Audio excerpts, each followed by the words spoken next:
If you don't submit to control, if you're a radical, you're less likely to be loved.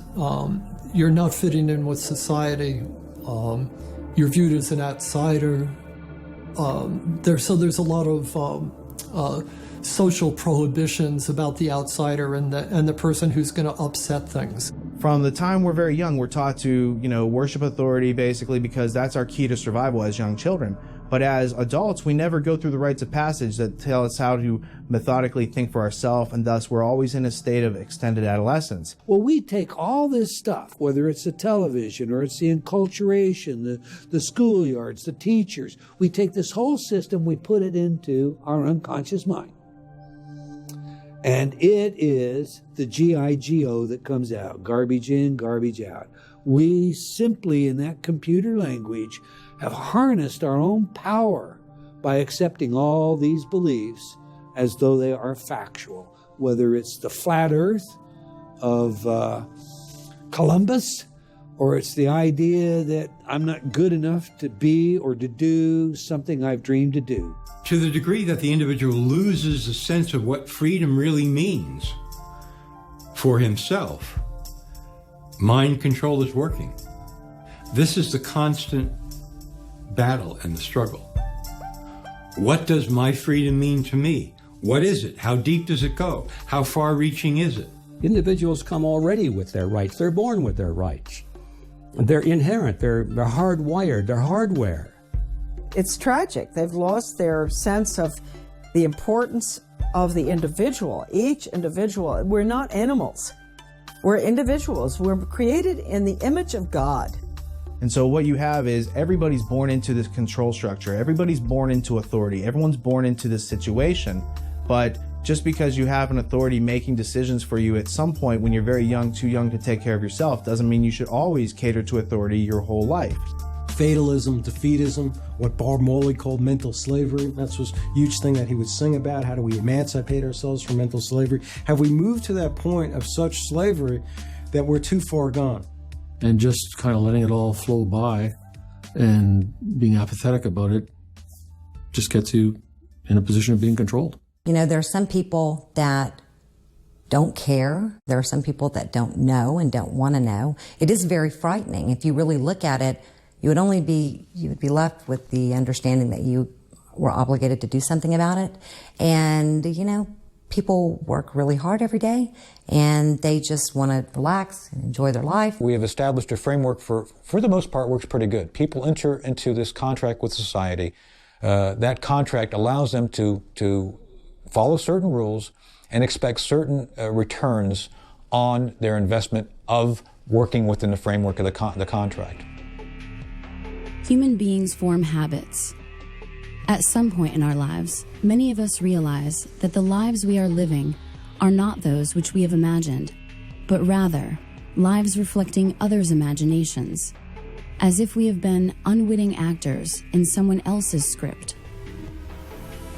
Are we acting out the artificial roles created by others who have successfully harnessed our minds through our habits? To answer that question, one must first learn how the minds of individuals can be harnessed by systems of psychological control. Are the habits reflected by human beings in direct conflict with their needs to survive and thrive in this world? The enormous implications deter many of us from asking these simple questions and finding answers relevant to our daily lives. If we don't resist all of the different information that comes our way and weigh it and use our own mind instead of what somebody else wants us to think, eventually society would become nothing more than automatons, robots. The establishment it's protected itself unless you submit to the saturation indoctrination and adopt all its values. You can't get in. Everyone needs to find out and really think about it. What is going too far? Because all of this is happening so fast, you need to be ahead of the game. They're ahead of the game. Humans subjugate themselves to control because they're born into it. And the tyrants and the social engineers know how to incrementally begin to slowly ratchet up the manipulation, the domination, the oppression, so that people never really recognize it coming. It's the old analogy of the frog in the boiling pot. You throw a frog into a boiling pot, folks in Louisiana will tell you this, a bullfrog, he'll jump out. But if you put him in a cold pot, turn it on simmer, heat it up slow, he'll boil, and he'll never see it coming. Well, I think it has a lot to do with group collectivism, and like, go back to John Dewey, you know, he hated the individual. He hated the rugged individualism of Americans. They had to get rid of that. And Carnegie very deeply involved in that. They even talk about getting rid of that, huh? And so I think that when you've been reduced to a member of the group, the collective, whether it's through sensitivity training that teachers have to go through, or whether, you know, it's in your own community, like we have a community-oriented policing system, you know, where they give you a medal if you do a good deed. Well, you know, you're part of the collective with the police. I would say in the next 50 years, if large numbers of people don't become consciously resistant to the overall mind control exerted on society, we're going to see many more people who really truly resemble androids. People induce this themselves by looking out at the world and saying, it's too dangerous for me to tell the truth or to say what I really believe or express how I really feel. It's much better if I fabricate a completely synthetic personality that's going to sit back here and remain passive. That's how it works. The idea of short-term gain, basically giving up freedoms. Giving up freedoms is never a good idea. Since the dawn of time, small groups of human beings have instilled artificial circular limitations on the minds of their subjects through the procession of history. Traditionally, the limitations are imprinted on the servile population through a cunning use of language, instruction, and media for the purposes of conquest, social cohesion, and authoritative order by harnessing the human resources of the broad population.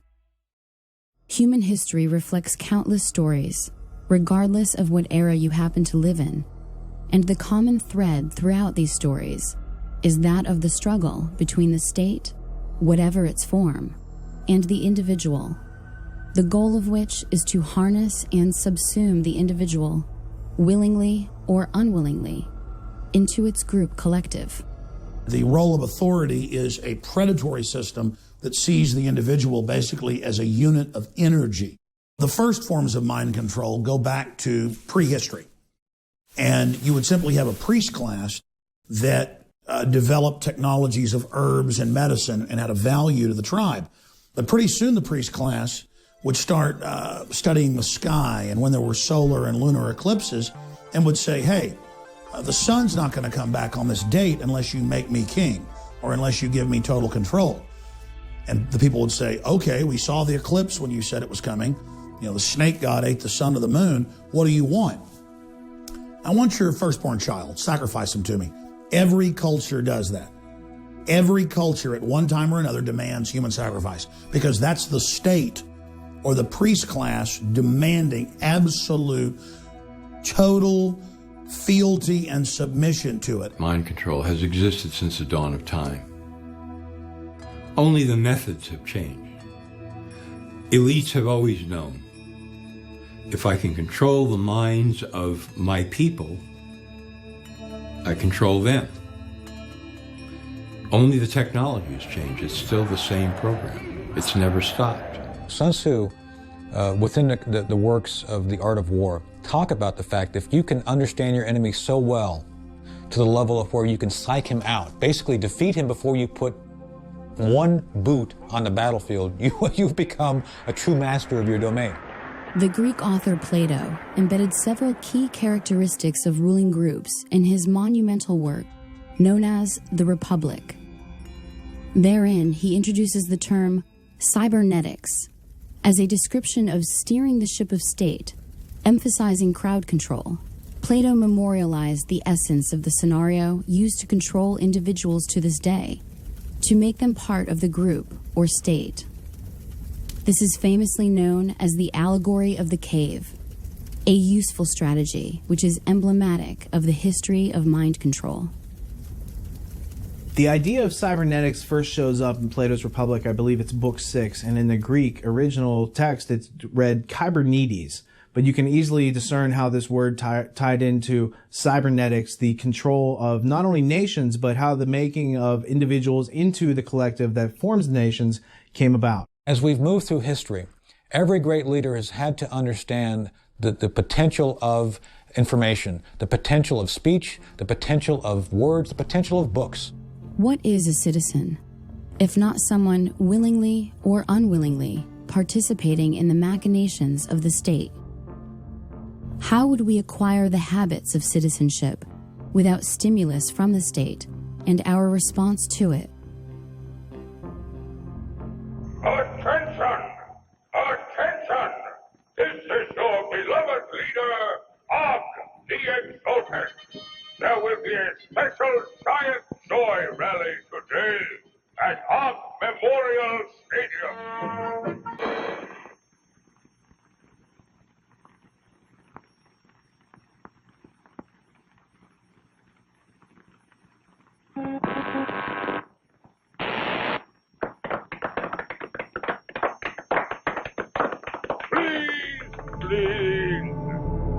In an attempt to assist the state, a 14th century Italian named Niccolo Machiavelli crafted several books intended to help the ruling elite dominate their subjects with the most effective psychological warfare techniques available to the world at that time.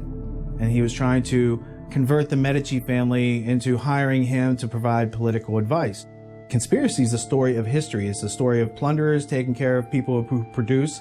They claim to take care of them through government, which doesn't give you anything it doesn't take away first. So it's not creating something out of nothing. It's very real what they're doing. They're taking your rights or taking some people's rights and adding more to someone else's rights. Concurrent to Machiavelli's efforts, the consequences of tyranny were sowing the seeds of liberty throughout Europe, with authors like Etienne de la Boétie of France leading individuals to consider their situations and discover effective means to achieving liberty for all. So this whole idea of Machiavelli telling the ruling elite how to do this in a more efficient and effective manner without people directly knowing about it. But his mistake is that these books get out there and other people start to read these books because it's not just the ruling elite. This starts to have an influence in Europe. You've got a character named Etienne de la Boétie who writes a discourse on voluntary servitude. And basically what de la Boétie does is he shows you that everything that Machiavelli told the ruling elite about how to control you is undone when you understand it to the nuts and bolts level, where you can then withdraw your consent, and that only then are you free. We control you. We control your mind. We make you believe you have no creative power. We make you forget you have imagination, which is the core capability from which you can invent your own reality. The myriad components of collectivism combine to form a comprehensive system for transforming the individual into a cog within the machinery of the state. The first step is to remove self-reliance, thus creating dependence on the state or collective.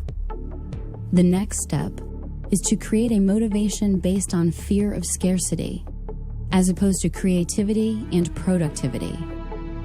Remove the systems of autonomy, creativity, and self-teaching, which help create individuality in the first place, and the void is filled by the will of the collective. Nature abhors a vacuum, and the mind is no different. Innovative and enigmatic German philosopher of the 19th century, Georg Wilhelm Friedrich Hegel, observed that human history could be manipulated to create a contrived outcome.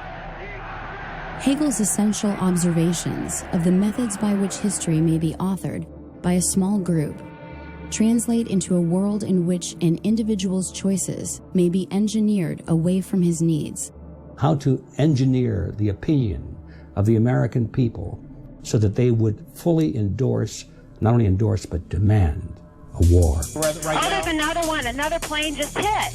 Right. Oh my gosh. Another plane has just hit. It hit another building. Flew right into the middle of it. Explosion. So it's problem. The people then beg for it. That's reaction. And then it's solution, which is centralizing more control. Create the problem, people scream, you couldn't impose any solution you want on people. One recent practical example of the use of Hegel's method for control is that of the infamous underwear bomber. I'm Kurt Haskell. I'm a Michigan attorney, and I'm more well known as being the main eyewitness to the underwear bomber event on Christmas Day 2009. I saw two men approach the desk. One looked like a poor African man, or maybe late teenager, and one looked like a wealthier Indian-looking man who had on a tan suit. They were walking together, and I just thought they were a weird pair, and I was wondering why the two were together, and I listened to their conversation as they went up to the desk and talked to the airline worker. When they went up there, just the Indian man spoke, and he said, this man needs to get on the flight, but he doesn't have a passport. And then the airline worker said, well, he can't get on the flight without a passport. And then the Indian man kind of argued with her, saying, well, he's from Sudan, and we do this all the time. The student from Nigeria smuggled explosives onto a flight in his underwear. Prosecutors staged a demonstration of what might have happened, but something went wrong.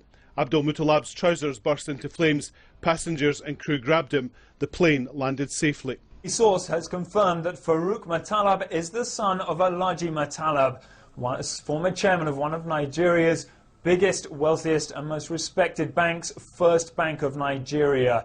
As soon as this happens, we see Mr. Chertoff all over the news and TV everywhere promoting these body scanning machines. But there are a few things we could do to make things better. First, we could deploy the scanning machines that we currently are beginning to deploy in the U.S.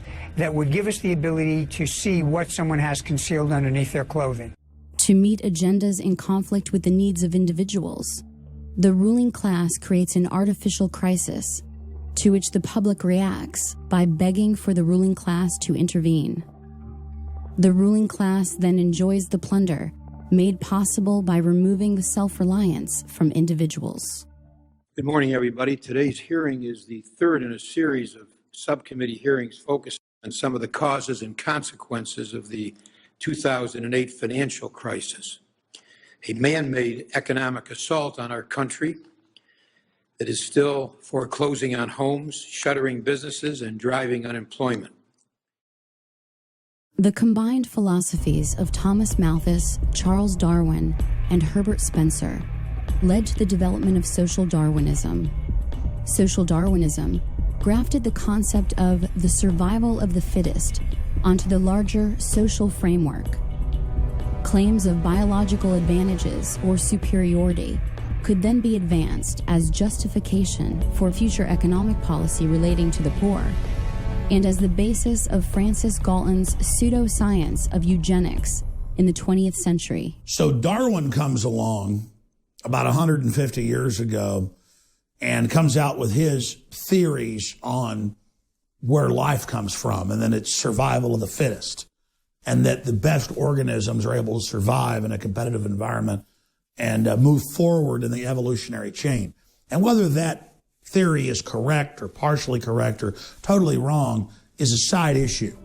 The robber barons, the British royalty, the J.P. Morgans of the world publicly adopted the idea of Darwinism and merged it with predatory eugenics. And the eugenicists, who have always been looking for scientific causes to justify their sinning, if you will, that's what they found so useful in Darwin's work, is they said, we've already had this belief system that we're better than you, but we now have science to back it up. Our entire current civilization, what we know as globalism, the New World Order, is based on eugenics scientists that developed their theories in the last 200 years, mainly in England, Germany, and the United States. The entire science of genetics, biometrics, eugenics, computers, all of it came out of the search for a system of total control over humanity.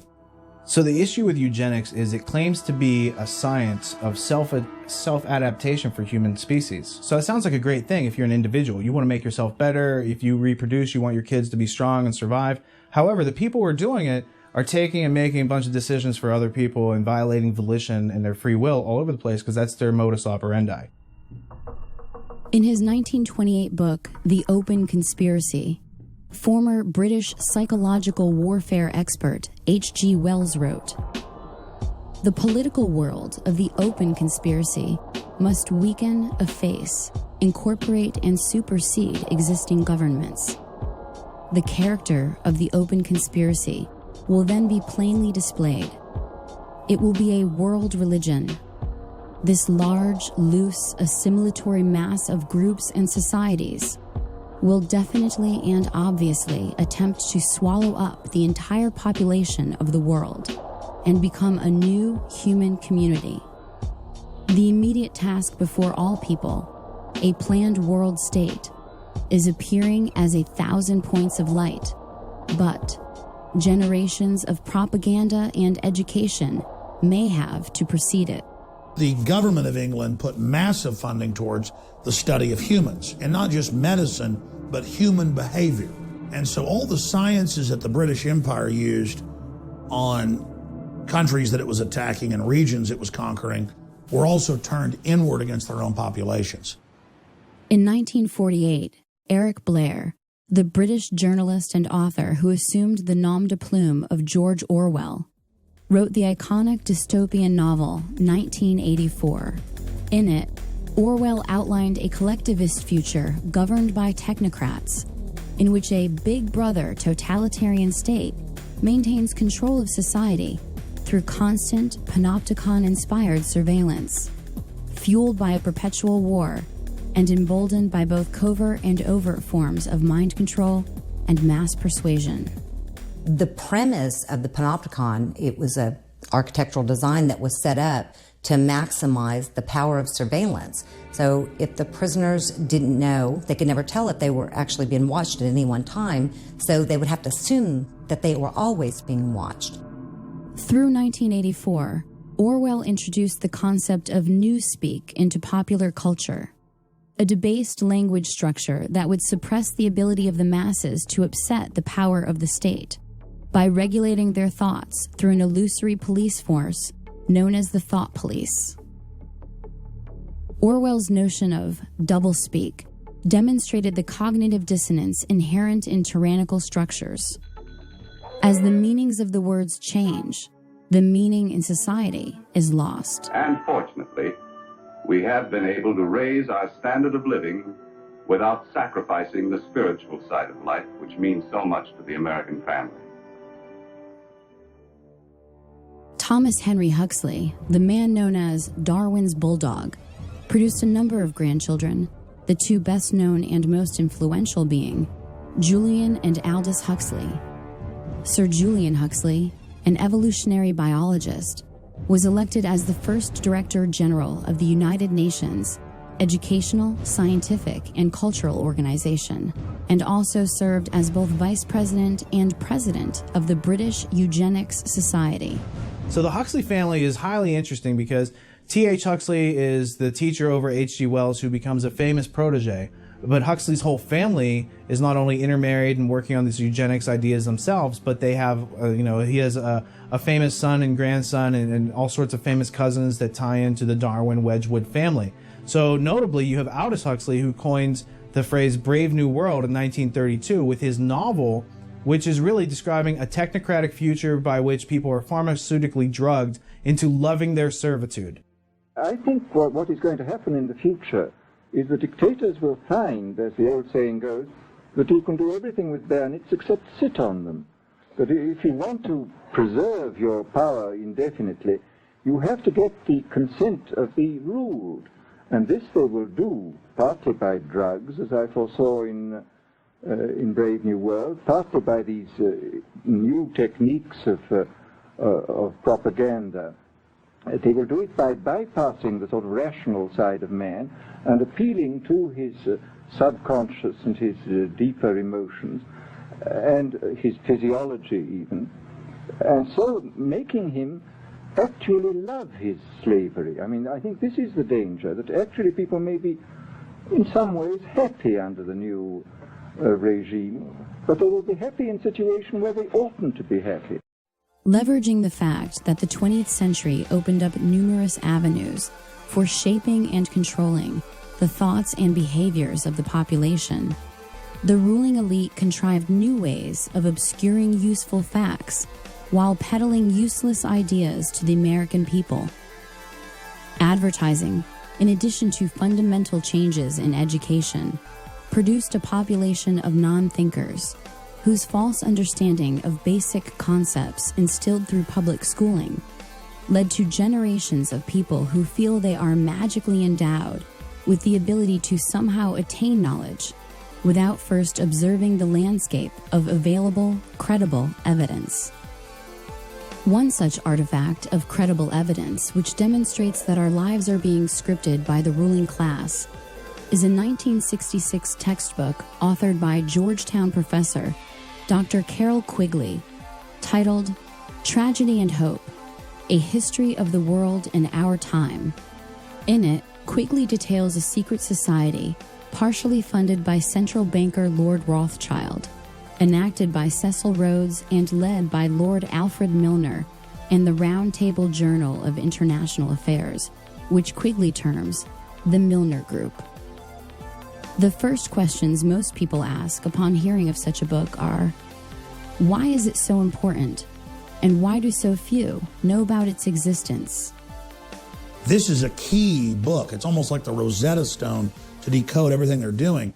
It's over 1,000 pages long with incredible, documentation in the bibliography of how this ruling elite based out of Britain is using a full spectrum dominance model to fund the communists, to fund the fascists, to fund the Democrats, to fund the Republicans, so that there looks like there's a choice, but everything really is moving towards collectivism for the general public, while the elite themselves are exempt from all their own rules. These are the ideas of people who plunder that care not about laws or boundaries or nations or your rights.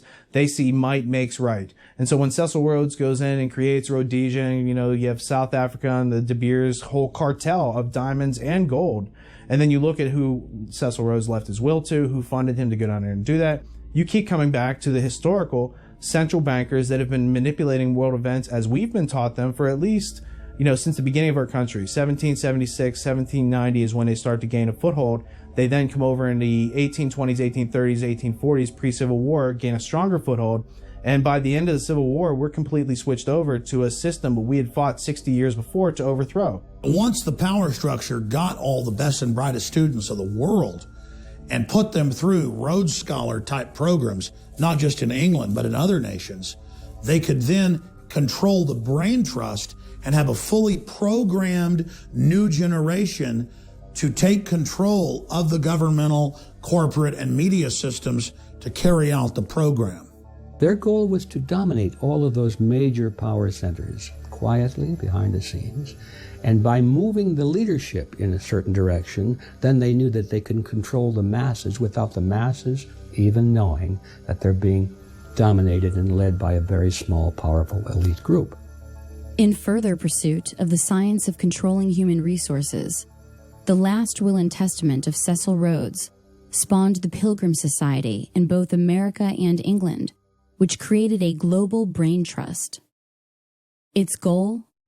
To assert global control by dividing its tasks into working groups, such as the Council on Foreign Relations, Bilderberg Group, and Trilateral Commission throughout the 20th century.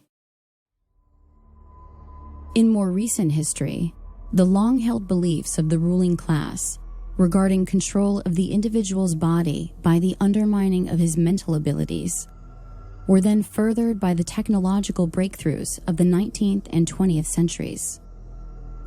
In the 19th century, the Prussian government conducted research into the study of how to make individuals compliant cogs in the machine of their conflict-based empire. Prussian psychologist Wilhelm Wundt determined that the individual human being has no soul and can thus be programmed like an automaton or robot. You see, the social engineers don't need us under social Darwinism. We're scum to be removed. We are seen as nothing but biological androids or replicants from the Philip K. Dick book, Do Androids Dream of Electric Sheep, turned into Blade Runner. We're just seen as dumbed down biological workers.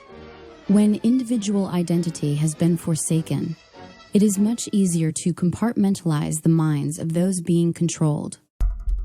Various personages throughout history have described the human being as a machine, but it was the synergy amongst the work of Wilhelm Wundt, Ivan Pavlov, and many others, which scientifically quantified the individual as soulless, thus justifying manipulation to plunder individuals of their rights, transforming individuals into human resources.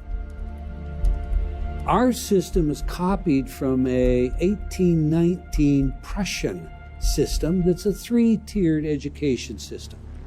One tier is for the intellectual elite.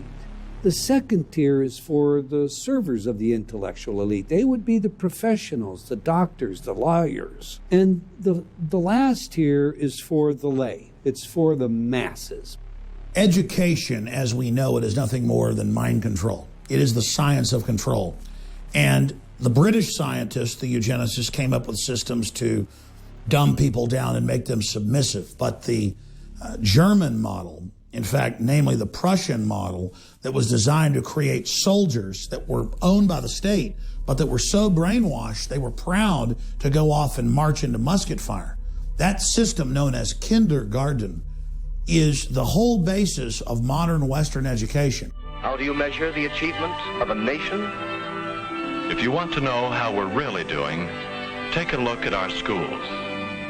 For on what we're doing here and in schools throughout the world rests not only our future fate, but perhaps the very fate of civilization itself. Building upon this dehumanization of individuals to the animal state of stimulus response, Russian researcher Ivan Pavlov and American researcher John B. Watson conducted experiments based on classical conditioning, a simple manipulation of reflexes under observable conditions. These methods were then improved and perfected by Harvard psychologist B.F. Skinner. B.F. Skinner was also one of these famous American behaviorists, and he championed something called operant conditioning. Again, just a fancy jargon term for some basic common sense. And operant conditioning was really all about negative reinforcements like timeouts, positive reinforcements like food pellets and money, and punishments, which are like punishment shocks. This operant conditioning doesn't work so good on anti-authoritarians, people who challenge and resist authority. And later on, research has shown that operant conditioning works best on people who are dependent, infantilized, in other words, made like children. When you ask yourself, as a teacher, as I have at the college level, what have I got that my students want? It's sometimes a pretty discouraging question, but you can discover things which will be reinforcing to students at any level. And that has been done. A great deal of progress has been made. There are things in an ordinary, even say a ghetto classroom, the lower grades or high school, that can be used as reinforcers. You can have special foods at lunchtime, access to play space, privileges to associate with other kids of your choice. More and more of these things have been brought into play as the kinds of contrived reinforcers that can be used temporarily to get the kinds of behavior which will then eventually have their own natural consequences, which will be reinforcing. One of the notable things that separates human beings from other inhabitants of this planet that we call animals is our ability to form questions. And that allows us to remove ourselves from certain types of control. Now, animals are subject to many of the same sort of stimuli that can train and condition them to give you, you can make a pigeon, according to Skinner, that appears to know how to read and respond to lexicons. So it gives the appearance that the pigeon can read or that the fleas are trained, but really all you're doing is, reinforcing a random schedule of conditioning, taking natural characteristics and harnessing them. So what you see in the 20th century, not only with the eugenics crowd and all these other things that we've talked about, what you see is they go after the root cause of humanity. The root cause of humanity is that we've learned to, speak amongst ourselves, and we've learned to observe reality, remove contradictions, and get to that which exists. When somebody obscures that feedback loop between you observing and testing it out and verifying it, when someone obscures that, they can take total control of your awareness. These methods of classical conditioning had advocates in other fields equally or more influential. Soon, the field of compulsory education would teem with the ideas first spelled by these social engineers. These children are being taught to accept uncritically whatever they're told. Questions are not encouraged. How can you ask such a question? Have you got a textbook? Yes, ma'am.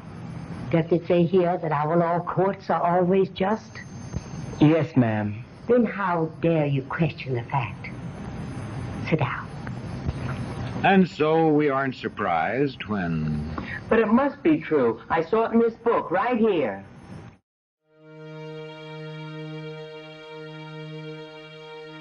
The education our children are going to get has nothing to do with education. It is training our children to be resources, human resources, that's the way they refer to us, to spin off profits for the globalists. The greatest barrier to discovery is not ignorance. It's the illusion of knowledge, and that's what the 15,000 hours in compulsory schooling really entrains and conditions into us, is that you've been told this story of the people in South America, and so you think you know about it. And it's not until later in life when you might come across more information about conquistadors and how Jesuits infiltrated all the religious systems and took all the riches out and basically harvested this whole area. And this is the example of plunder in South America that went on for hundreds of years. So until you have this other piece of information to bring this into focus, you think that what you were taught in public schooling during that 15,000 hours is really what's going on. And it's not until you bump up against reality, as George Orwell said, usually on a battlefield, that you have to consider that which you were taught to believe versus the objective evidence that exists.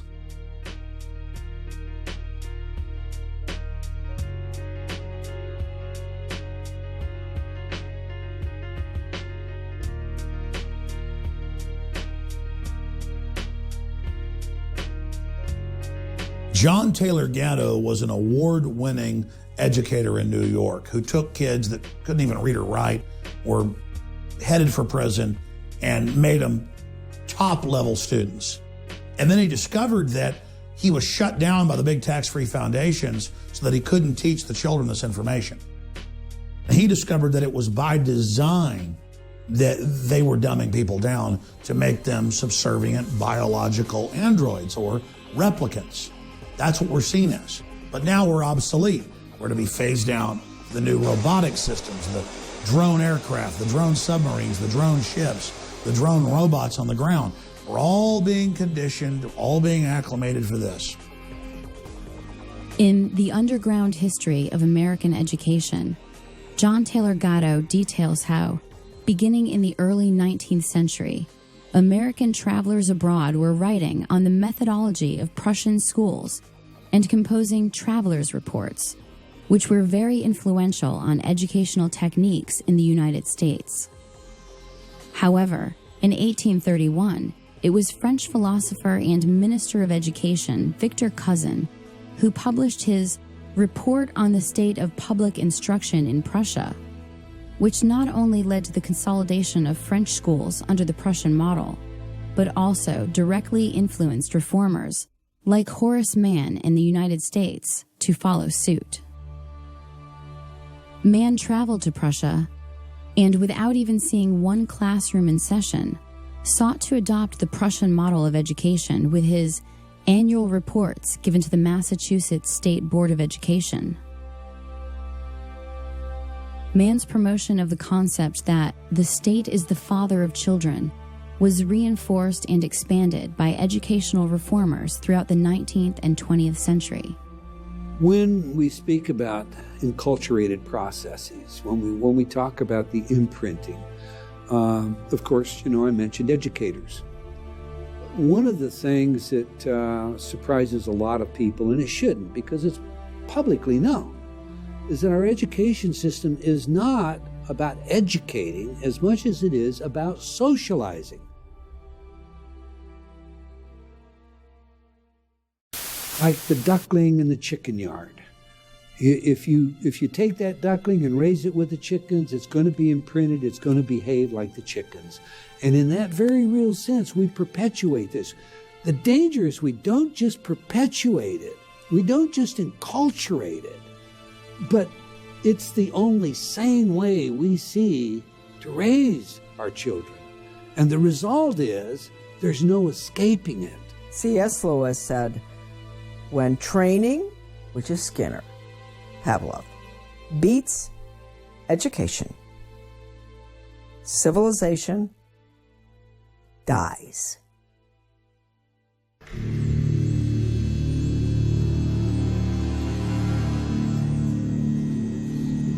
Although education has proven to be highly effective in controlling human behavior, more intensive research would need to be conducted away from the prying eyes of the public. The Tavistock Institute was set up by the British Empire to really study mind control and to scientifically drill down into human behavior and put in textbook form systems of basic control so that could be duplicated out to government and corporate entities. And Tavistock has been involved at every level of social engineering. The Tavistock Clinic was founded in 1920 and operated as part of the Psychological Warfare Division of the British military.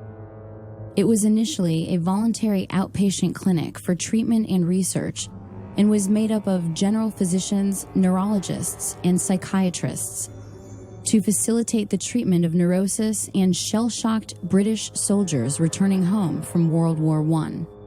Going through their own publications on Amazon, you can find that some of their books cost like $18,000, $20,000. And what that tells me is they don't want the average person to be anywhere near getting their hands on this book, because what it gives you inside those books is the teacher's edition, to use an abstraction, as opposed to the students sitting around the class not knowing what the answers to the questions are. There's a group of people who are being given the answers to all the questions about how we act, react, and how we've been understimulated with curiosity in order to make us more subordinative. You could say much of our world today is the world of the Tavistock Institute and Edward Bernays. Having been instrumental in the Tavistock Clinic and director of the Tavistock Institute of Human Relations, it was former officer and consulting psychiatrist to the British Army, John Rawlings Rees, who created the concept of the psychological shock troops, or culture warriors, a federation of psychiatrists, which he intended to disperse across the globe to make it, quote, possible for people of every social group to have treatment when they need it, even when they do not wish it, without it being necessary to invoke law. The Tavistock Institute's influence did not stop simply at social psychology. Kurt Lewin, former head of Britain's Psychological Warfare Bureau, was a German refugee who became the founder of modern social psychology in the 20th century, an early consultant to the OSS, and an influential researcher with the Tavistock Institute in the area of management thinking and action research, specifically focused on the tactics of managing change within society.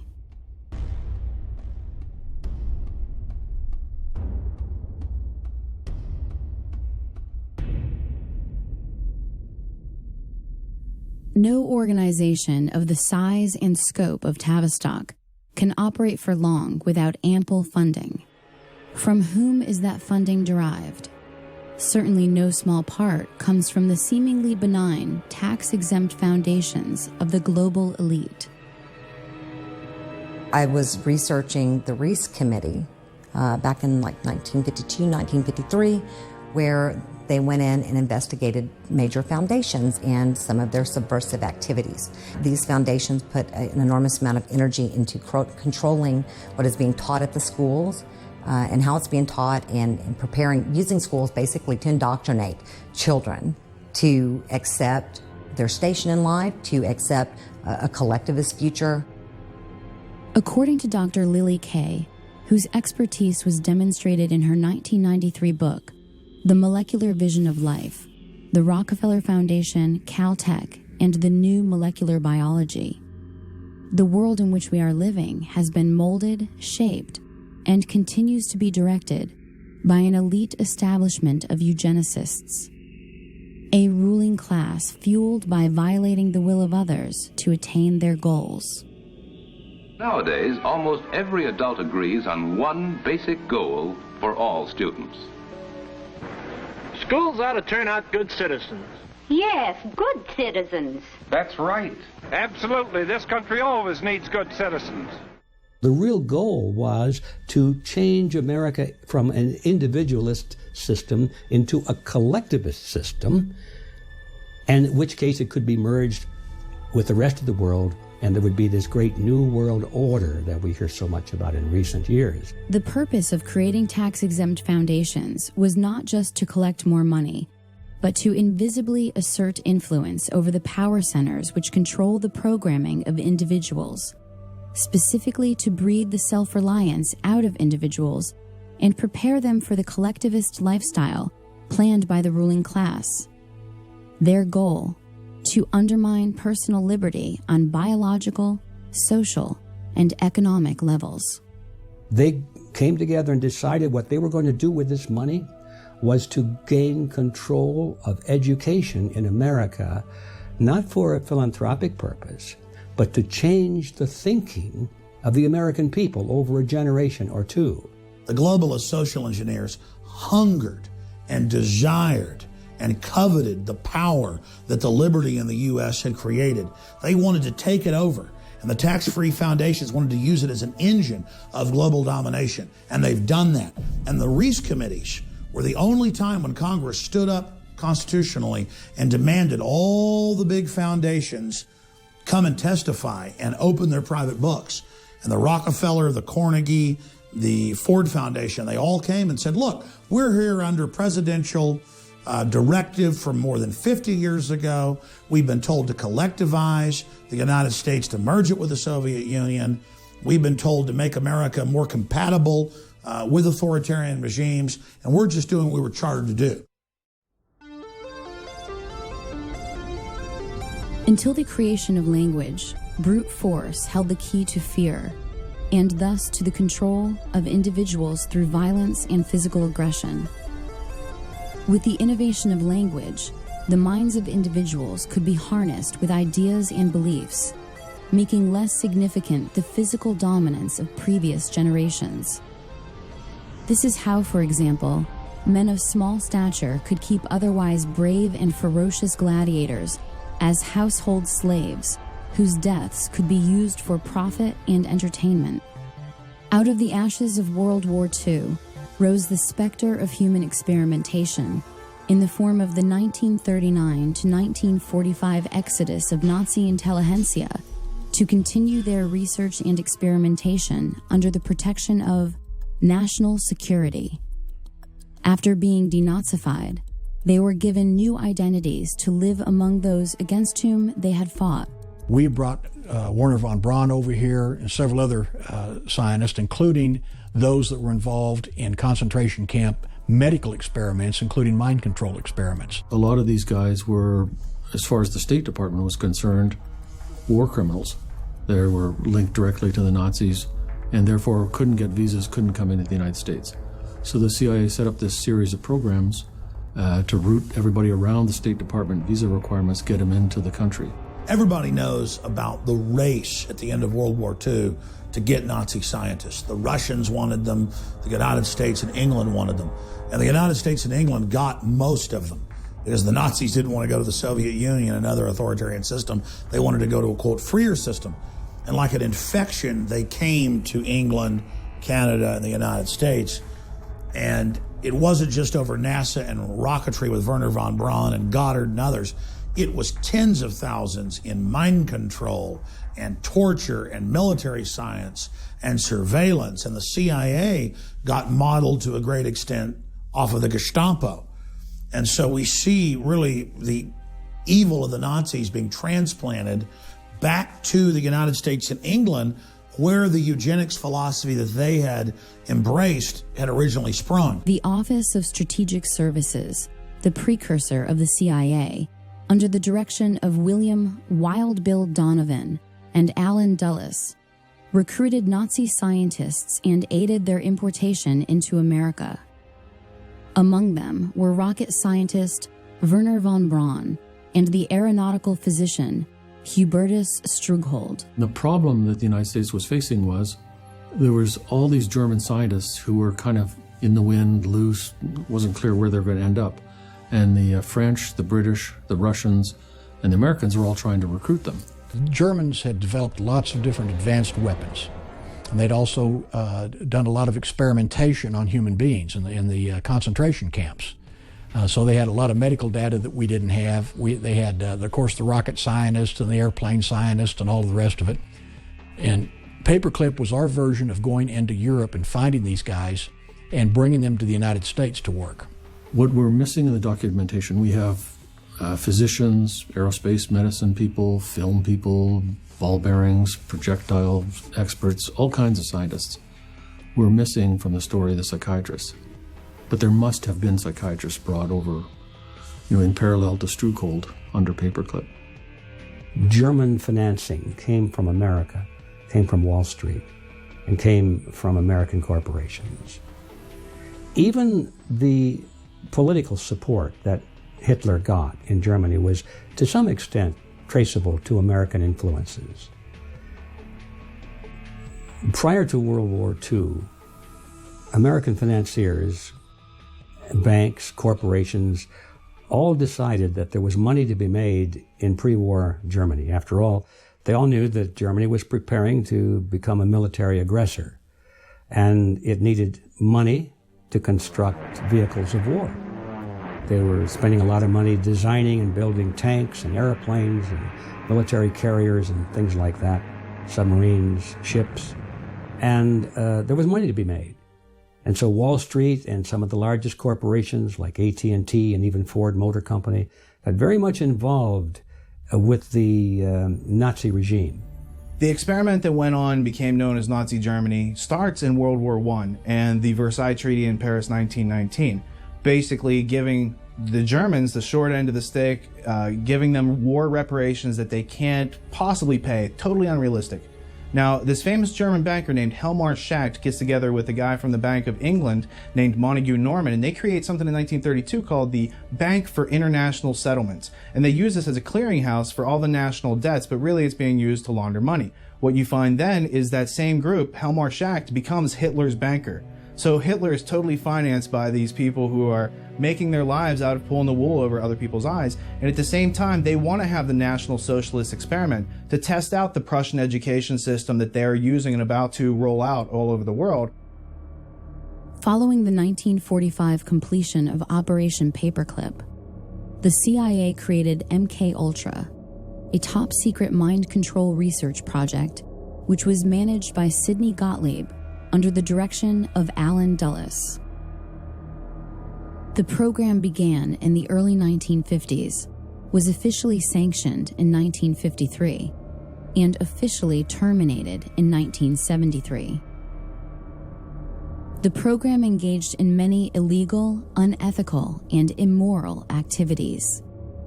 In particular, it used unwitting U.S. and Canadian citizens as its test subjects, which led to controversy regarding its legitimacy.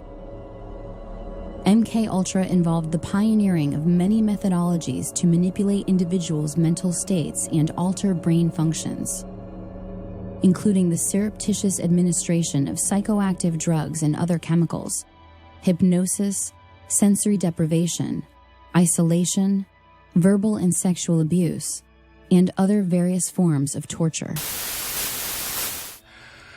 When I interviewed John Marks about Search for the Manchurian Candidate, he said a very interesting thing to me. He had been given 10 boxes of CIA information on a Freedom of Information Act request, not his first. He had been trying to get this kind of information on the mind control program of the CIA in the 50s, 1950s, for a long time. And finally, as a kind of a sop, maybe even a joke, they gave him 10 boxes of materials that had nothing to do with the projects accept the accounting data, the financial data, thinking that Marx wouldn't be able to do anything with it, and CIA would be perceived to have fulfilled the FOIA request. But Marx was too smart for them. He saw into the financial data and realized what he had his hands on, that this was not only MK-Ultra mind control program of the CIA, but it was divided up into many, many, many sub-projects. And he had some of the funding details that provided the foundation for him to move forward in his research and discover what they were really up to. The military started the Artichoke Project and the Bluebird projects, which I think was the Navy one, and they were trying to figure out, can we make a Manchurian Candidate? Can we make a super soldier? Can we control what people think and do and how they act on the battlefield? Can we make somebody braver than they really are? And it was getting up to where they were asking questions, can we create kamikazes like the Japanese had? In 1994, President Clinton created the Advisory Committee on Human Radiation Experiments, which was tasked with investigating the instances of federally funded research using ionizing radiation on human beings.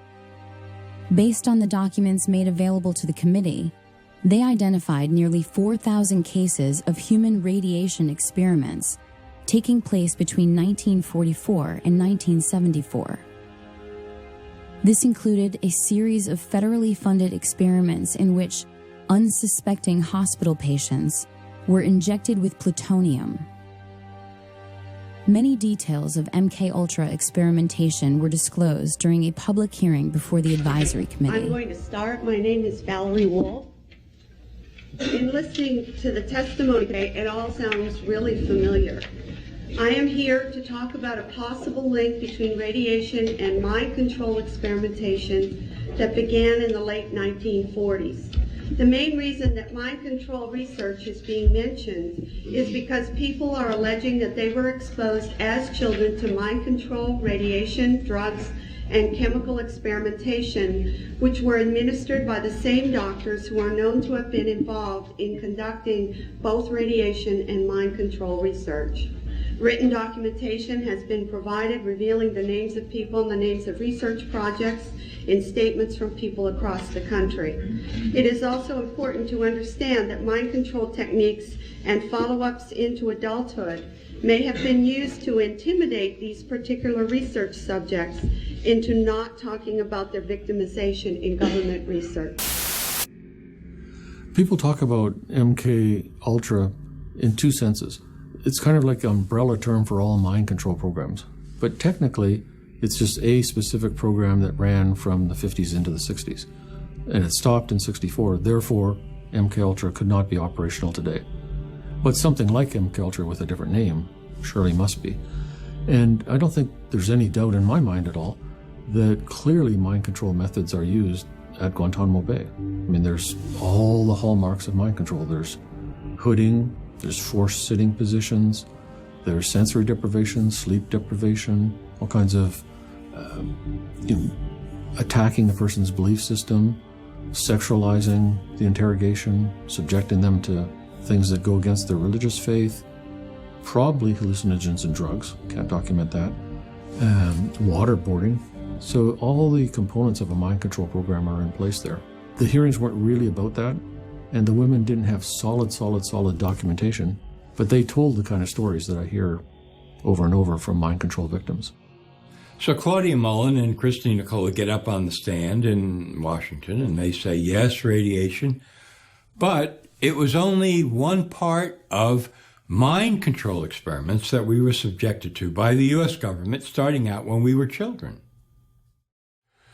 And then somebody on the committee said, from what I've been told by witnesses, pretty much, thank you very much, and now we move on to the next witness.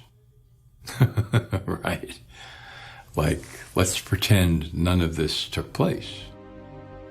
In the 19th century, Franz Mesmer's brand of hypnotism entertained countless audiences, which consequently evolved, both covertly and overtly, throughout the 20th century.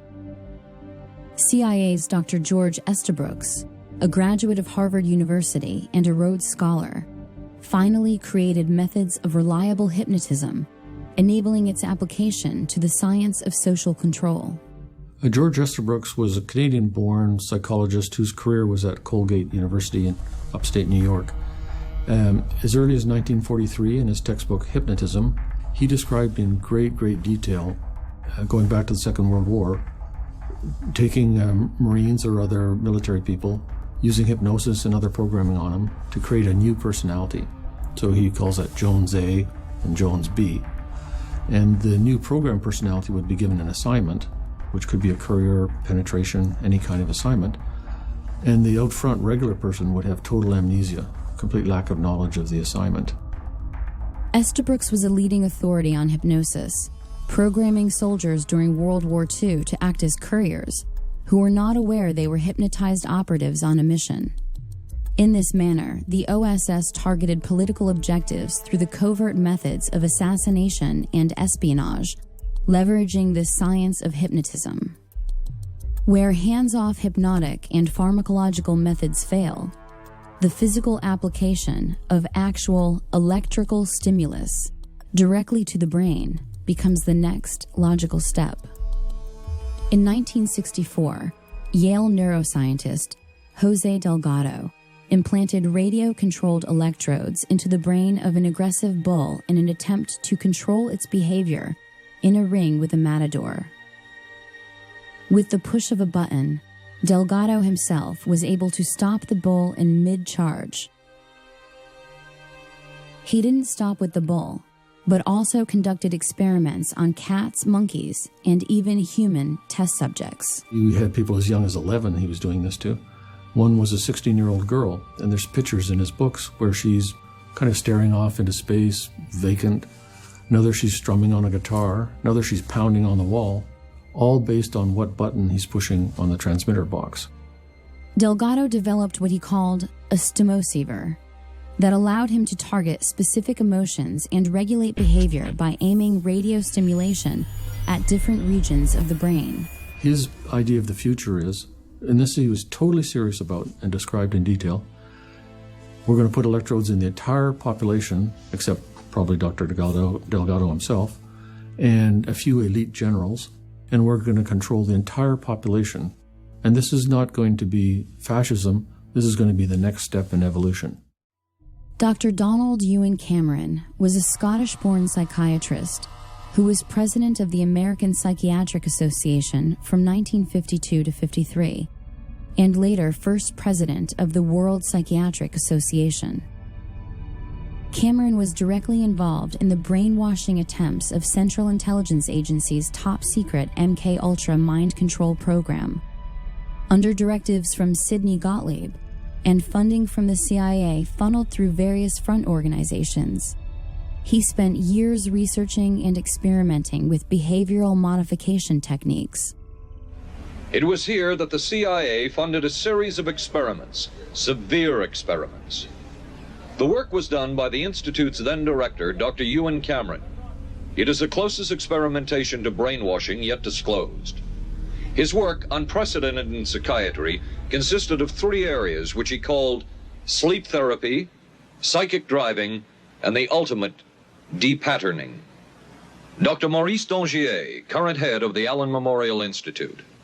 In his psychic driving, so-called type of therapy, he would give the patient intensive electric treatment in order to make the patient regress deeply, become forgetful, and then he would attempt to implant new ideas in the mind of the patient.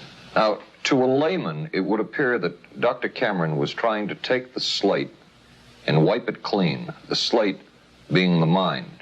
In other words, brainwashing. Exactly, that's a very good comparison. Brainwashing. Yes, if you like.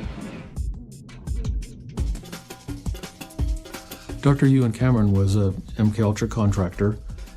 Officially, it says that he didn't have top secret clearance, but I'm sure that in fact he did.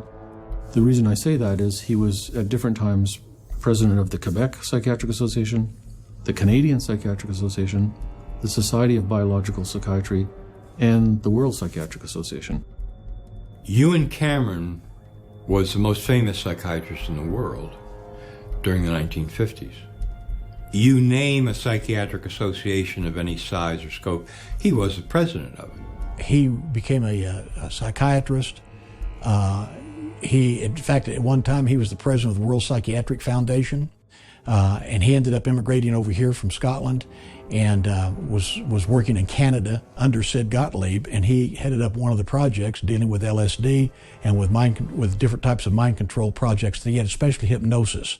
His experiments were basically, there's kind of two components to it. One is psychic driving, and the other is depatterning. So depatterning is you give massive amounts of electric shock to the person, like 100+ treatments, with 6 times the usual amount of electricity per treatment. Completely wipe their minds out, so they don't know who they are, where they are, they don't recognize their children.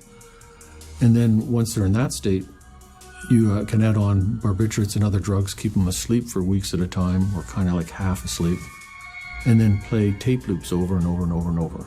That's the psychic driving. And the tape loops will be in the doctor's voice or the person's voice. And this is all supposed to program a new personality. It has been alleged in some cases that Cameron held patients against their will for weeks at a time, drugged and unconscious, under the threat of being committed to an institution for life if they did not participate in his treatments.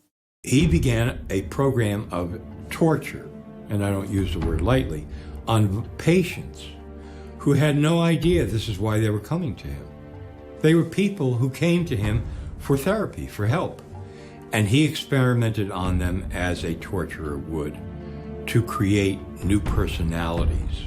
Cameron operated with Rockefeller funding at the Allen Memorial Institute in Montreal, Quebec, where he contended that it was first necessary to depattern the minds of his patients in order for them to have a shot at recovery. He also participated in the Nuremberg trials of 1945, interviewing many of the top Nazi defendants. After World War II and the creation of the CIA, the need for a truth drug and drugs that could perform, that the CIA could use for other purposes, increased. They turned to the Bureau of Narcotics and Harry Anslinger. And again, Anslinger anteed up Agent George White to be his lead agent in this program called MK-Ultra. It started basically in 1952 in New York City. White was working with a CIA officer named Sidney Gottlieb. Gottlieb was chief of the Technical Services Division at the time, and he had access to a lot of LSD. CIA scientists had decided was the drug that they were going to focus on now. Pot wasn't considered quite potent enough to do the things that they wanted to do.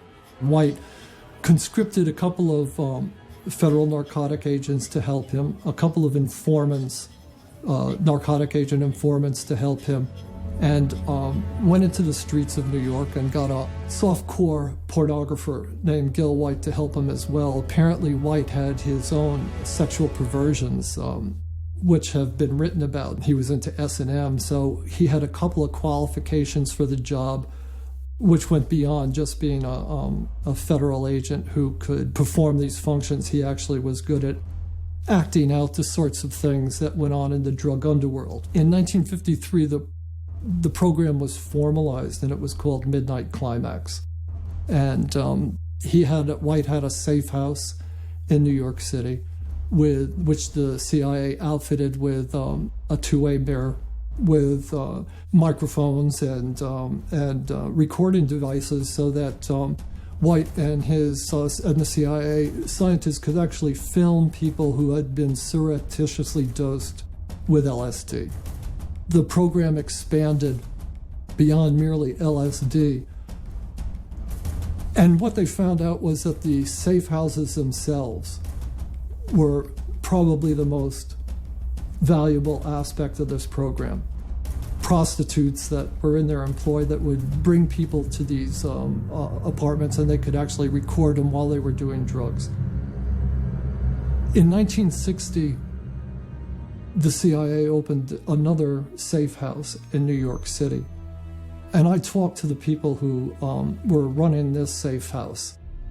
And one of the narcotic agents said to me that they felt that the CIA was actually using this safe house when dignitaries were visiting the UN or politicians were coming to New York City to talk to the mayor or state or even federal officials, that they were using filming them and potentially using the films for purposes of political blackmail.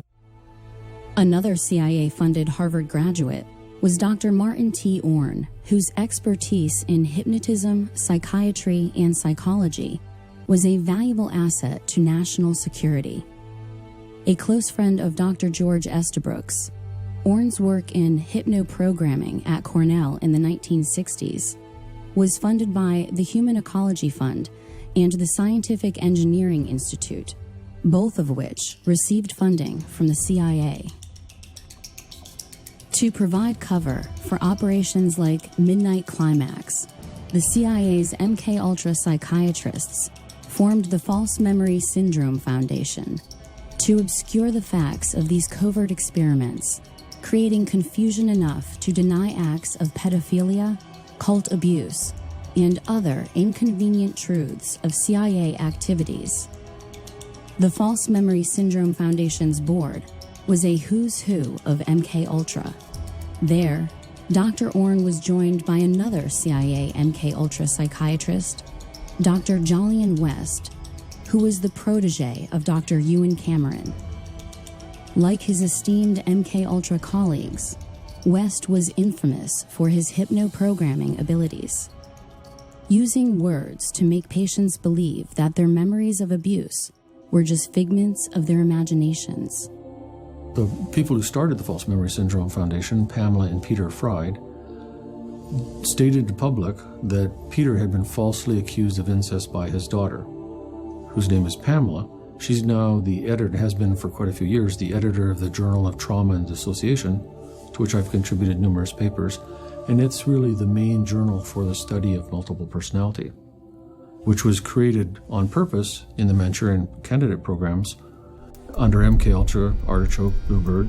Contractors on that included Jolly West and Martin Orne, and they're on the board of the False Memory Syndrome Foundation, which says that all these cases of multiple personality are created by the therapist, and all the memories are false memories. I cannot dismiss what our intelligence agencies have been able to do by way of mind programming in different forms of research, Project Bluebird, MKUltra, and so on and so forth. Well, let me just say it this way. Jules Romaine, testifying on behalf of the CIA to Congress, said, and this paraphrase is going to be so close to word for word, it's unbelievable, "We now know that we can take a man and, given sufficient time, educate him to kill his mother and father and eat them in a stew."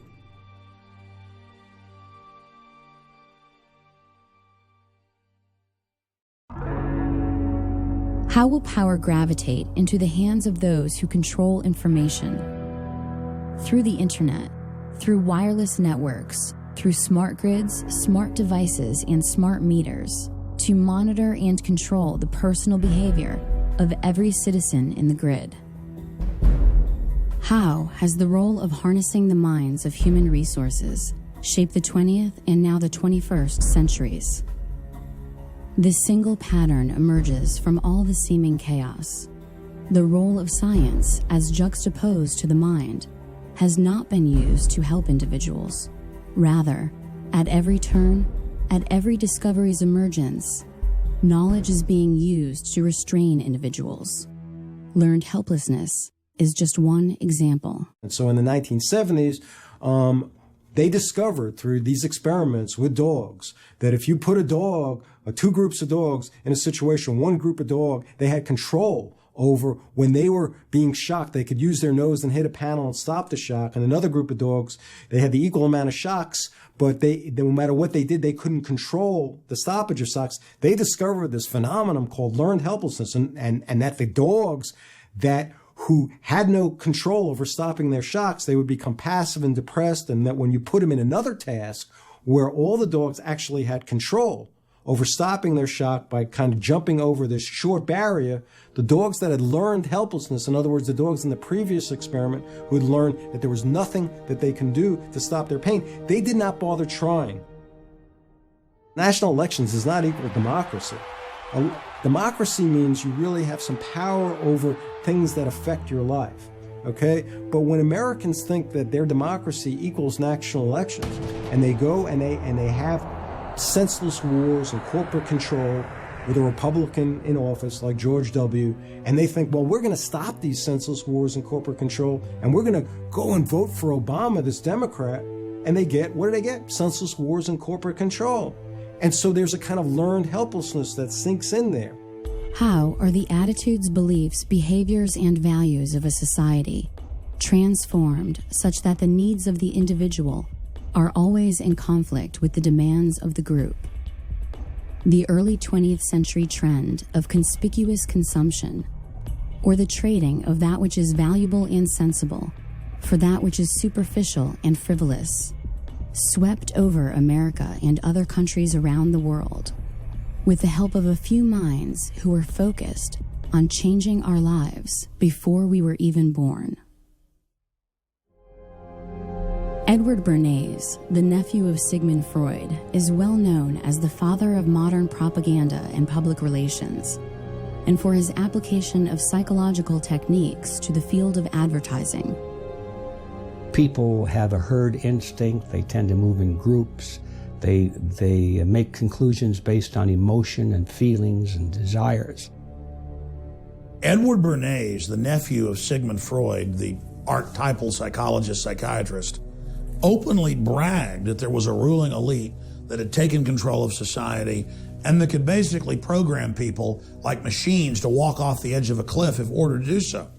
He was the guy that said, don't call yourself the Department of War, call yourself the Department of Defense. And he wrote book after book, like the book Propaganda, 1922, bragging about how we were all dumb animals and how the public mind was in his hand. They couldn't sell pork bellies. They were seen as junk meat, only used as flavoring in soups. They came out and said, no breakfast is complete without eggs and bacon, and showed a woman, in the newsreel sitting there cooking it. And he said, look, I can make these people do anything I want. And so he is really the archetypal father of brainwashing and propaganda right as the age of television began. And they took his sciences and just wrecked this country. Some of his most famous clients included Procter & Gamble, General Motors, General Electric, the United Fruit Company, Westinghouse Electric, Time Magazine, NBC, and CBS. He looked at what Uncle Freud had plumbed out, how the unconscious worked, and devised in his own mind the idea that you could cause people to do what you wanted them to do because they chose to do it. Indeed, in his work, Propaganda, he makes it clear that it is the duty of the intellectual elite to orchestrate the beliefs and behaviors of the public in order to have a cohesive society. They got together and said, well, people are too darn dumb. We have to program them mentally to do what they're supposed to do. Political science is largely based today on Bernays' work. In 1917, Bernays served on the Committee for Public Information, otherwise known as the Creel Committee, which set out to change public opinion in favor of the United States' involvement in World War I. At the request of Woodrow Wilson, Bernays personally attended the Paris Peace Conference of 1919, the same year that he would found the first public relations firm in the United States. Advancing some of this work, of course, he was commissioned by Woodrow Wilson and to assist in selling the idea of World War I that it was about spreading democracy throughout Europe. He is, for all intent and purposes, the father of what we call today neuromarketing. It has been widely reported that Joseph Goebbels had employed Bernays' Crystallizing Public Opinion, the first book written on the emerging field of public relations, while formulating his own propaganda campaigns for Nazi Germany.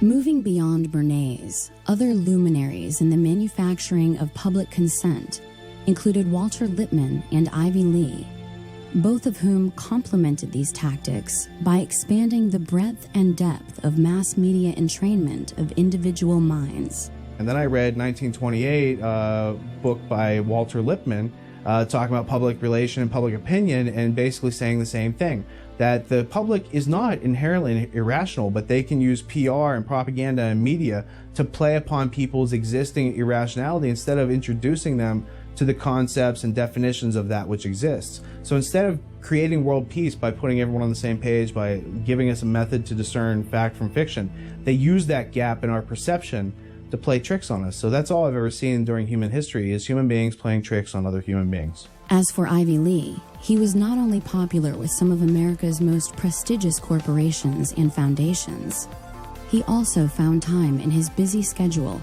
to personally counsel John D. Rockefeller, to represent Standard Oil, and was one of the earliest members of the Council on Foreign Relations. Moreover, in the 1930s, Ivy Lee was a consultant to Adolf Hitler, tasked with developing strategies to improve Germany's image in the United States and abroad.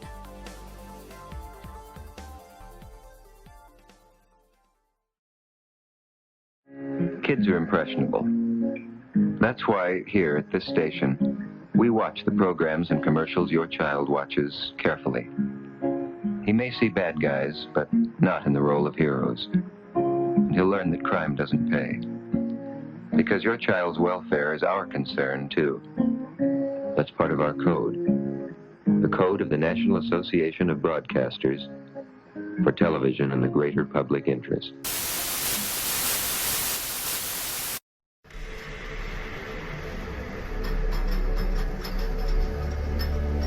Waco was an odd situation regarding both the law enforcement aspects of it, regarding ATF going in and doing the raid on the Branch Davidian compound, as well as the fact that Special Operations Command was called to help. This is one of those situations where everything that could go wrong pretty much went wrong from day one. The Clinton administration and Janet Reno started looking for options. One of the options that they decided to engage on was bringing Special Operations Command in to advise them on quote-unquote psychological operations. When the Special Operations Command elements arrived, they began giving advice to the law enforcement individuals on how to go about implementing specific themes. Within the psychological operations community, they typically look at themes of how to modify, adapt, or somehow reshape the thinking of a target group, of an audience. These specific techniques, which were brought to bear on the Branch Davidians, were developed for military operations overseas, primarily against a foreign target. So another question has to be asked: what is the wisdom of using psychological operations techniques developed for an audience against a U.S. target? Again, a very controversial issue. How does one defend themselves against strategic information, propaganda? It's a very simple answer. Ask questions. Always check your source. I, as a public figure, am often having to speak publicly about issues and information. I look at everything. I've been criticized by my friends. Oh my God, you look at Fox News, you look at CNN. Absolutely, because the false information being provided to the mainstream outlets means something. So why are they saying things a certain way? How are the habits of individuals changed and then reinforced to create new behaviors preferable to the collective? In the 21st century, the method has evolved little from millennia ago. Only the technology has changed. Today's television provides those who leverage public airwaves with an opportunity to control individuals far beyond the simple linguistic programming of radio. The major point of television is the commercial. The programming is designed to kind of keep people hanging in there long enough to watch a commercial, and that they're in a more passive, zombified state to buy into the goofy, silly commercial. That is the point of it. You are willingly subjecting yourself and your family to psychological warfare assault, not just with the semantics, not just with the messages, but the very flicker rate of the television, on record, patented to put you into a dreamlike sleep state where you're highly suggestible. You think you're looking at a constant picture. You're really not. Modern televisions, you're looking at LEDs, and they're going on and off. Because they're going on and off, there's a brain entrainment process that takes place. To make it real simple, it comes down to this. Research shows us that the average person, when placed in front of a television set in less than 3 minutes, will go into alpha. Hypnosis is, for all intent and purposes, objectified by brainwave activity. If I'm looking at your brainwaves, an EEG, in normal consciousness, you're operating at what we think of as beta. So you're going to be 15 to 30 cycles per second. 30 is on the stress side, but that's typically where you're going to fall. In alpha, you're going to be 7 to 14 cycles per second, 8 to 14 cycles, depending on the scale. Now, alpha consciousness, for all intent and purposes, is a state of hyper-suggestibility. And it keeps people sedated. You know, they use them in televisions are used in prisons. They're cheaper than hiring more guards. Of course, people are going to be then told that it's okay not to just have one television, but to have 3, 4 televisions in a house, and to be not watching it just on a normal television set, but on their phone and on their laptop. And you want to normalize this kind of crazy thing of people spending 5, 6, 7 hours a day watching television. Television has been the ultimate tool of mind control. And for more than 60 years, children are set in front of it as a babysitter, while they are bombarded with images of violence and decadence and corruption. And what it does is it just acclimates the child that when they see a real person dying on the street, they don't go over and aid them. We see this happening because, that's entertainment. In fact, people now have been recorded laughing at someone hurt because it's just more entertainment. They've had their basic empathy disconnected, cut off. The role of advertising has certainly evolved away from one of utilitarian necessity in communicating the form, function, and value of a product. The application of the behavioral and psychological sciences has played a seminal role in the way corporations now sell products to consumers in American society and internationally.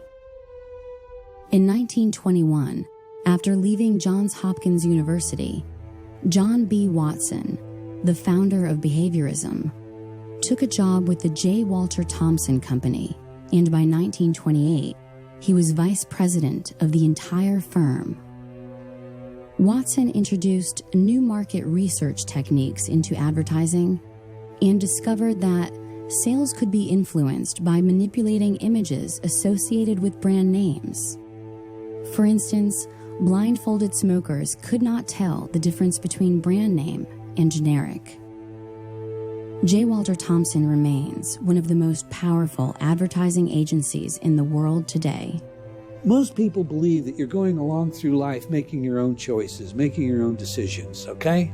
I decide to do this, I decide to do that, I did that. By watching the brain live time, neuromarketers today know exactly what product to place where, how to package that product, what colors you're going to respond to, what images you're going to respond to, what kind of pre-programming already exists that they can couple it to.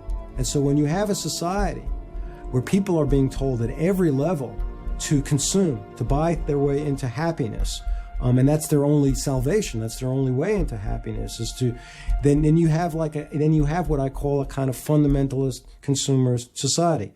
How is that problematic? Why is that dangerous? Well, when you have people who only care about buying things, you're gonna make people weaker in a lot of ways. You're gonna certainly make them less self-reliant. And when they're told that you just buy things, buy your way into happiness, they don't realize that you can gain strength by doing a lot of things yourself, okay?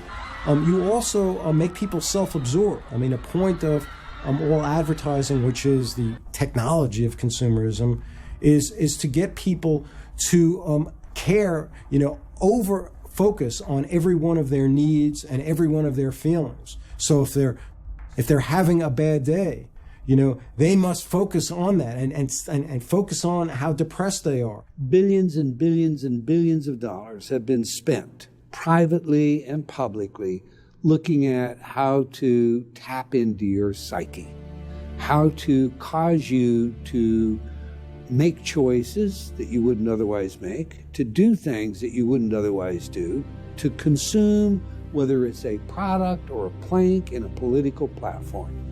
I've also asked the school board to make a part of every day some kind of anti-violence, anti-gun message. Every day, every school, at every level.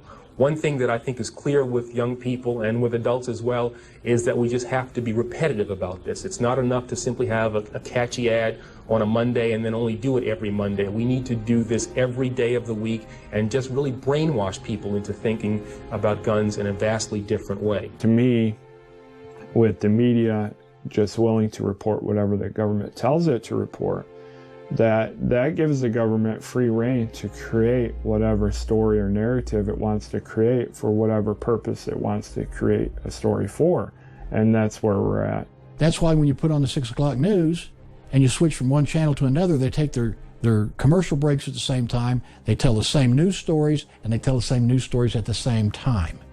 But then you go to the internet, you go to BBC out of London, or one of the other foreign news services, and you see all kinds of news that we never hear about here. Mass media today is the cutting edge of psychological warfare, and it is nothing but an all-out assault against the general public. When you watch mainline establishment television, you are putting yourself in front of the barrel of a gun. Cognitive dissonance occurs when individuals lack consistency in their methods of thinking, and thus, contradictory elements attempting to reside simultaneously as fact create frustration, confusion, anger, and aggression. It is the difference between what you think the world is and what the world actually is. Cognitive dissonance is really, again, a fancy psychologist term for, again, some common sense, which is this tension that people will experience when they have two opposing kind of ideas. The role of psychology in advertising is to create cognitive dissonance, or the conflict between what you have and what you want, and to fill that void by adapting your behavior accordingly in order to achieve your reward. If an entire society can be properly dosed with mind-altering but culturally approved drugs, this cognitive dissonance may be largely assuaged. With social control as their aim, the ruling class sought to expand their ability to influence the individual. Mind games, those of psychological warfare and advertising, were simply not enough. The opportunity existed to employ chemical treatments physically affecting the hardware of the brain to complement the already existing harmful software in the form of effective propaganda and advertising. The tax-free foundations, including the Carnegie and Ford Foundations, followed the lead of the Rockefeller Foundation in the widespread funding of pharmacological solutions to social control. And they say, we will give you $1 million for your medical school if you teach pharmaceutical drugs in your medical school. So the doctors come out, they're very happy because they got this wonderful building, all these high-paid teachers, the best talent, the best brains you can buy, all funded by tax-exempt foundation money. But what comes out of that is that the doctors are taught drugs, drugs, drugs. Psychiatry itself as a profession is one gigantic mind control operation. What happens when the habits demonstrated by groups of individuals reflect the outsourcing of their intelligence to so-called experts and authoritarians who are self-appointed to make decisions on their behalf? You can have a psychiatrist testify in court that somebody has ADHD or clinically depressed or this or that, But every one of those official mental disorders is a total lie and a fraud because there is no diagnostic test for any of these disorders. Not ADHD, not bipolar, not depression, not schizophrenia, not anything that you've ever heard of that is a discrete mental disorder. The American Psychiatric Association has a committee, and they create this thing called the DSM, their Diagnostic Bible. And they decide what goes in there. And they decide that certain people who don't pay attention to boring things have this disorder called attention deficit hyperactivity disorder. And if you accept that you have a disease, as opposed to like, well, maybe I'm somebody who can really pay attention to things that are interesting me, but I'm somebody who's stubborn enough to not really want to pay attention to things that are boring for me. And that maybe that's a good thing. That's how you maybe have something really a worthy contribution, as opposed to allowing people who are bores to fill up your whole life. You only want to listen to things that actually really are interesting for you. If you accept these ideas, though, that you have a disease or there's something essentially wrong with you, you're going to be more a prey to authorities controlling you. And some of these drugs, such as the SSRI antidepressants like Prozac, Paxil, Zoloft, and so on, are known to induce violent behavior, including suicide and homicide.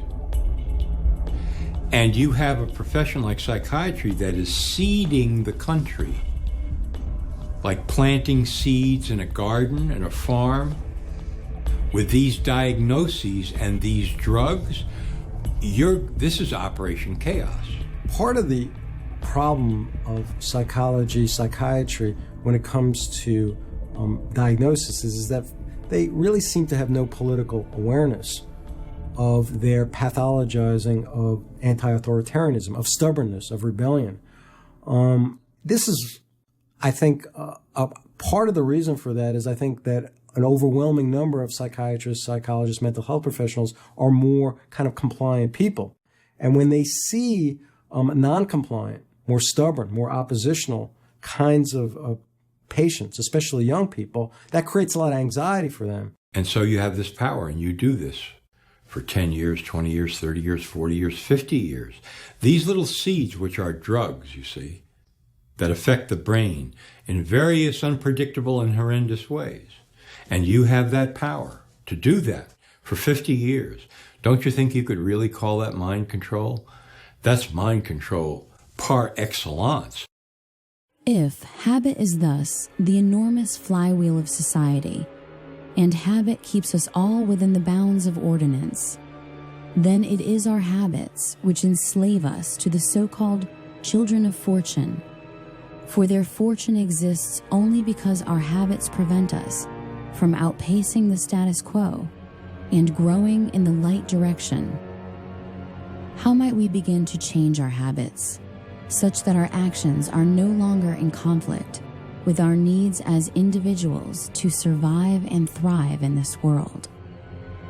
And what will happen if we do not resist? We're heading toward a system where we're going to have economic collapse, real crisis, be much worse than anything we've seen. We're going to be in a position where most people won't understand how it came about. They won't realize that it's the result of government policies, of corrupt politicians, and so therefore they're going to go to those same corrupt politicians and endorse the same policies, and we're going to get more of the same. And that is where we're headed. It all goes back to people who are smarter than us, who are polymaths, who are organized and have a lot of office supplies and infinite money because they can print it out of thin air and everyone else takes it and says, this is real. That's not real. Your mind is real, objective reality is real, wisdom is valuable because we can learn how to survive together with that. But all these things that they make us think are valuable, like petroleum or any of these other commodities, they're all fear-based. If we just really understood what was going on and our voluntary role in it, we wouldn't play such a role in our own servitude. So we come to a point in our lives where it's fair to ask, what was the last original thought you had? The way you walk, the way you talk, the vocabulary that you use, All of these things are built into the expectation you have of yourself based on the role you have chosen to play in the theater of life as it's been defined to you. I think we're seeing what the consequences are of just complying with everything right now, because that's what most people in America do at this point in time. The consequences are every day you're losing more of your constitutional rights, and your freedom is being taken away more and more and more by this all-encompassing security state being brought to you by your United States government. If you out there watching don't wake up and begin to investigate these facts and prove them for yourself and take action against these people, you are not just committing suicide against yourself, but against all of good humanity. The consequences to non-resistance of control is losing everything that makes us human, that we love, that we cherish. Now think about which laws have been passed recently to give you more rights. There aren't any. There aren't any at all. A lot of folks who are critical thinkers, they realize how powerful these kind of giant corporate government entity is out there. And that kind of understanding that a critical thinker has can be quite painful and can lead to them being depressed and apathetic and giving up. And so we see that throughout history, that a lot of your really great critical thinkers sometimes succumb to depression and substance abuse because they're so overwhelmed, as opposed to others who figure out that conundrum, that if I'm going to be a critical thinker, I'm going to see how powerful these oppressive authorities in my life are, but I can't allow that pain to make me just kind of give up into kind of fatalism and defeatism. Information, knowledge equals power and control. Whatever the public face of something is, whatever they're talking about publicly, there's something else over here they're probably not looking at. And that's why it's important for individuals to look beyond what is being presented publicly. It's input, processing, and output. And what we're trying to do is keep a clean signal, that's knowledge of that which exists, and to filter out the noise. And we do that by dismissing the arbitrary, things that aren't substantial, and identifying fallacies, because the way that people can effectively lie is through words, and it's through our own belief in these words that makes it take control of our lives. So in understanding these essential aspects of how they control us, we can learn individually to become free and to communicate amongst each other how to do that more efficiently. Don't buy the propaganda. Don't believe what's in the mainstream media. It sometimes is true, but often not. There's only one thing that we can do to change the course that we're now on, and that is to recapture the system. All of the positions of power in America today, and to a large extent around the world, are in the hands of collectivists, people who believe in the very system we have. They like it. First thing we have to do is we have to take the schools back, and then we have to educate the kids that, hey, this happened in the past. These are the things that happened. You have to have a conscience, and you have to take a stand. And no matter how many people want to get you in the group, don't be part of that, because you're going to lose your individuality if you become part of the group. You have to kind of forgive yourself, and once you do that, you can have greater compassion for other people who are still being victimized, who are still believing that those who are controlling their lives actually care about them. A large segment of the population that are so-called conspiracy theorists, but I don't have a problem with these people. They should be questioning things that are going on, because we can't trust the media to accurately report stories. Activism can help a society that's already falling under the weight of its own stupidity fall a couple of generations earlier, all right, to be able to move into a healthier society. When you get down to the ideas of what we can do to free ourselves, you have to first look at what exists. So what exists is this system is organized, it is there to control the crowd. And if you do not resist it, you lose all individuality, you lose your identity, you outsource your thinking, you are being denied your life. And that is every bit as serious as someone trying to stab you in the back, because without your life, liberty, and the ownership of your own work and your own labor, you have no rights under their systems. Freedom means freedom, not some freedom, but all freedom. As long as you don't take away the life, liberty, or property of your fellow man, you should be free to do everything that you want to do. That's what built this country in the first place. So the solution to the problem is to return to that high ideal, return to that high ground. then everything is possible. You don't have to like the system you're in, and frankly, you have every right to speak out against it. Freedom of the individual is where you start. And then the individual can say, what am I going to do with my own freedom? How am I going to use my imagination and my creative power to invent realities of my own and make them fact in the world, as opposed to sitting back here passively and letting elites manufacture reality for me. Humanity is worth resisting this, and if you don't stand up against these diabolical globalists, you are turning our species and our entire history and our entire future over to these people. You're betraying our ancestors who fought against incredible odds so that we might have some basic freedoms. And you're betraying yourself, your children, your family, and all future human generations. We can't turn our species over to total darkness. We can't turn our species over to people who love to hurt innocence and who hate beauty. We must resist the New World Order. We must free our minds and awaken the human spirit. It is time for the sleeping giant that is humanity to awaken